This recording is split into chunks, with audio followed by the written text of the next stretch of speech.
quisiera preguntarle, ¿el significado del delito por el cual se acusa a Javier Duarte? Y puede estar prácticamente ya con un pie fuera de la cárcel. ¿Esto responde al pacto de impunidad entre López Obrador y Enrique Peña Nieto? Me parece que es claro que hay un acuerdo entre el presidente de la República y el presidente electo, en el sentido de, pues, simple y sencillamente perdonar a algunos personajes. Lo que hemos visto del Baster Gordillo tiene que ver con el ambiente político formado en esta transición aterciopelada. O sea, no lo puedo disociar de esto, justamente, de lo que estamos viviendo. Y creo que lo de Javier Duarte, pues también, y tendrá que ver con que, bueno, pues yo libero a el Baster y déjame liberar a Duarte. Y ahora resulta, pues lo que todos sabemos, la PGR es un brazo político del presidente en turno y está haciendo su trabajo. Simple y sencillamente, bueno, pues ahora no hay delito que perseguir. Por favor, yo creo que miles de mexicanos pensamos exactamente lo mismo.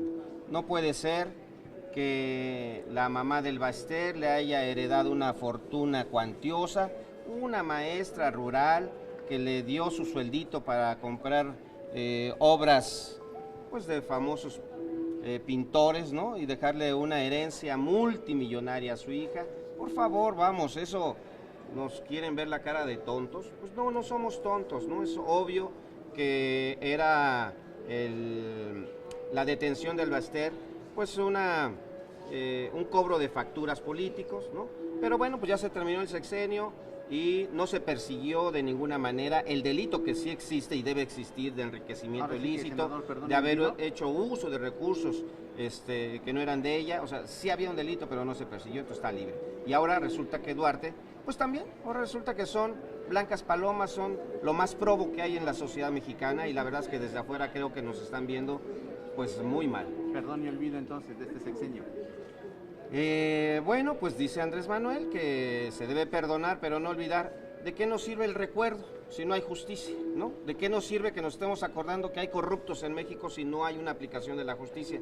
Y la verdad que es un pésimo inicio de lo que veremos entonces en el futuro, ¿no? Porque es obvio que esto de que el brazo político de la PGR pasará a ser también la Fiscalía, un brazo político del presidente de la República, y no habremos logrado lo que nosotros estuvimos tanto aquí luchando por ello, una Fiscalía autónoma, una Fiscalía que ejerza sin la presión del presidente de la República. Y les pongo un ejemplo muy claro. ¿Por qué la Procuraduría General de la República de Brasil ha logrado hacer una investigación tan profunda en el caso de la empresa brasileña Odebrecht? ¿Por qué? Pues porque es autónoma, y ahí se ha castigado incluso al presidente de la República por justamente usar esa autonomía. Y en México estamos muy lejos de ver concretada esa aspiración de millones de mexicanos. ¿Buscó el gobierno ganar adeptos solo con los casos del Baster y de Javier Duarte? Bueno, me parece que en el caso del Baster era un cobro político de facturas, ¿sí? El PRI se sintió traicionado del Baster y además sabía que iba a ser una fuerte opositora a la reforma educativa, entonces tenían que eliminarla de la actividad pública, y por eso la apresaron, jamás buscándole realmente pues el enriquecimiento ilícito y todas las otras cosas que se le señalan. Y en caso de Javier Duarte, bueno, pues quisieron aparentar que había justicia, pero realmente pues hay un contubernio total. A ver, desde un inicio lo dijimos, hace mucho tiempo lo hemos dicho, Javier Duarte y el uso de los recursos públicos como lo hizo, no era un secreto. La Secretaría de Hacienda lo conocía perfectamente, el disponer de recursos en efectivo como lo hacía Duarte, cambiar los recursos de una cuenta a otra, sacarlos de una cuenta pública, mandarlos a una privada. Todo eso se sabe en la Secretaría de Hacienda, pero hubo silencio, hubo complicidad, y no fue el único gobernador que tuvo esa facilidad. Por supuesto que ahí están el resto de gobernadores que hicieron lo mismo, y bueno, pues es el país de la impunidad. Creo que es muy lamentable cómo se está terminando este sexenio y cómo se está iniciando el próximo. Senador, sobre cuestiones de medio ambiente, yo quería preguntar sobre este problema del sargazo que hay en Cancún y todas esas zonas. El exgobernador utilizó 150 millones de pesos, bueno, se desaparecieron, eran destinados para esta problemática del sargazo y nadie sabe ahora qué pasó con ese dinero, ni dónde quedaron los recursos, y tampoco se utilizó y por eso se ha incrementado, ¿no? También esta problemática. Bueno, es un fenómeno natural que es el cobro de facturas justamente del calentamiento global, lo están diciendo los especialistas. El sargazo, el crecimiento del sargazo es el cambio de clima, el cambio en las temperaturas del agua, y bueno, pues tenemos una consecuencia a partir de la actividad humana ahí, y si nosotros le sumamos la corrupción otra vez en este sentido, pues por supuesto que tenemos un desastre en nuestras playas. En el punto de visita de extranjeros, del turismo extranjero, el principal punto en México pues está siendo afectado gravemente por la corrupción y bueno, pues por la acción de la naturaleza también, hay que decir. Senador, ¿se exigiría que se investigue qué pasó con este dinero? Por supuesto, bueno, es que ¿qué podemos exigir? Si veamos la PGR lo que está haciendo, ¿no? No, vamos, ¿cuántos consignados tiene la PGR en este sexenio? ¿2? Bueno, pues ahí están los resultados. Senador, preguntarle, ¿hay en el arranque de los trabajos legislativos hay una apuesta por el tema de austeridad? ¿Cómo hacer que no se diluya este tema en buenas intenciones y que no se y en el jaloneo no se pierda el trabajo de la reducción? Bueno, creo que todas las fracciones parlamentarias entrantes han manifestado su disposición a que haya austeridad en el Senado. Me parece que puede haber un fuerte ahorro. Nosotros ya hicimos una parte y ahí está. Se les va a dejar a la próxima legislatura más de 650, creo que son 663 millones de pesos producto de ahorros que se hicieron, pero creo que se pueden hacer muchos más. Yo creo que eso va a avanzar y eso es bueno, ¿sí? Entonces no creo que se diluya.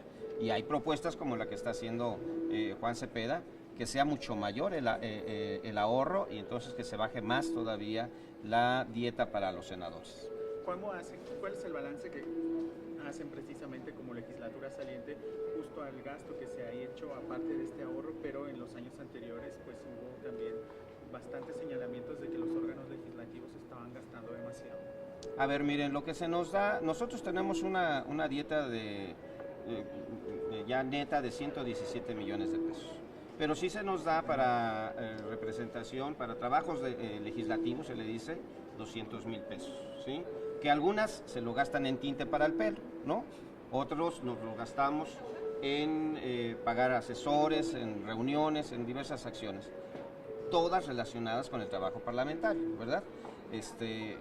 Yo no me compré un traje de marca de un diseñador famoso haciendo énfasis a luchas sociales ni nada, ¿no? Como esta legisladora, ustedes saben a quién me refiero. Entonces, quizá eso pues, tiene que revisarse, se tiene que revisar el recurso que se va a las comisiones, se tiene que revisar el número de comisiones y la apertura de comisiones especiales, por ejemplo.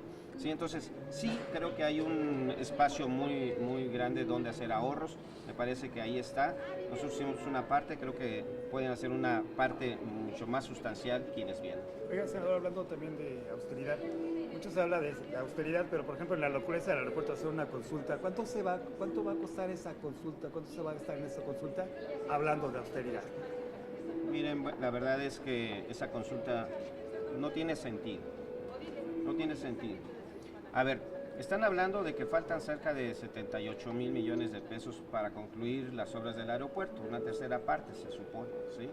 Si cancelan el aeropuerto y deciden hacer otro, porque la consulta sí se los da, pues vamos a gastar más y vamos a dejar perdidos ahí tirados a la basura, pues muchos miles de millones de pesos. Entonces, ¿cuánto nos va a costar? No la consulta puede valer poco, pero el resultado de la consulta nos puede costar muchísimo más, ¿no? ¿Por qué se consulta el aeropuerto y por qué no se consultan obras como la del Tren Maya? A ver, Andrés Manuel ha anunciado que para la rehabilitación de las refinerías va a destinar 50,000 millones de pesos, algo que se le está cuestionando que no va a alcanzar, pero en fin. pero para el Tren Maya 150,000 millones de pesos, ¿no? Entonces, imagínense, le da más prioridad, presupuestalmente hablando, al Tren Maya que a las refinerías. Entonces, pues, ¿por qué no se consulta todo? No, la verdad es que mal, no creo que eso tenga buen fin. Las incongruencias del cambio, ¿no? Pues hay incongruencias, la verdad es que si someten a consideración de los 120, o bueno, los 86 millones de mexicanos mayores de edad, si se construye o no un aeropuerto, pues ya me imagino lo que van a decir todos los de los estados, ¿no? A mí qué me importa que se construya un aeropuerto ahí, no me beneficia, entonces digo no. Pues ya está, ¿no? Imagínense, a menos que se manipule la consulta, ¿verdad? Así es. Bien. Muchísimas gracias. Gracias.